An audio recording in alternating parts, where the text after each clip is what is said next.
Hi friends, இன்றைக்கி நம்ம பார்க்க போகிறது பஃபின்ஸ் பேர்டு பற்றி தான். இது ரொம்ப ஒரு டிஃப்ரெண்டான ஒரு பேர்டு அப்படின்னே சொல்லலாம். இது பார்க்கறதுக்கு பெண் குயின் போல் இருக்கும்.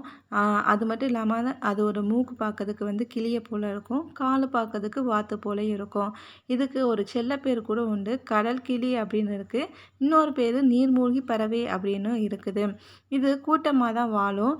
இதுக்கு வந்து ஒரு ஜோடி சேர்ந்துச்சு அப்படின்னா அது வந்து கடைசி வரைக்கும் கூடயே இருக்கும்.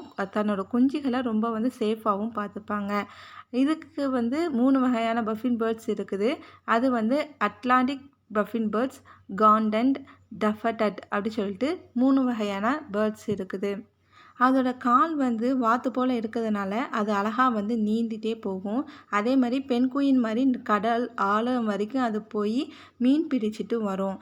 அந்த மீன் வந்து குறைஞ்சபட்சம் 10 வரைக்கும் பிடிக்கும், அதிகபட்சமாக 65 வரைக்கும் பிடிக்கும் அப்படின்னு சொல்லுதாங்க. இந்த பஃபின் பேர்ட்ஸ் வந்து ரொம்ப வேகமாக பறக்கக்கூடியது. ஒரு நிமிஷத்துக்கு 400 தடவை வந்து ரெக்கையை வந்து அடிக்குமா, அந்த அளவுக்கு வேகமாக வந்து இது பறக்கும். இதோட மூக்கு வந்து அடிக்கடி கலர் வந்து சேஞ்ச் பண்ணிக்கும். குளிர் காலத்தில் கிரே கலராகவும், வசந்த காலத்தில் ஆரஞ்சு கலராகவும் கலர் வந்து சேஞ்ச் ஆகிட்டே இருக்கும். முக்கியமாக ஆண் பறவை வந்து நிறைய வந்து சேஞ்ச் பண்ணிகிட்டே இருக்குமா அப்பப்போ. மறக்காமல் என்னோடய சேனலை சப்ஸ்கிரைப் பண்ணுங்கள். ஃப்ரெண்டுக்கு, ஃபேமிலிக்கு எல்லாருக்கும் ஷேர் பண்ணுங்கள், லைக் பண்ணுங்கள், கமெண்ட் பண்ணுங்கள். அடுத்தாப்பில் என்ன பார்க்குறோம் அப்படின்னா, 2 பேரும் ஃப்ரெண்ட்ஸ் ஆகிட்டாங்க பஃபின்ஸ் அப்படின்னா இந்த மாதிரி தான் மூக்கையும் இடிச்சுக்குமா. அதே மாதிரி டான்ஸும் ஆடுமா நல்லாவே.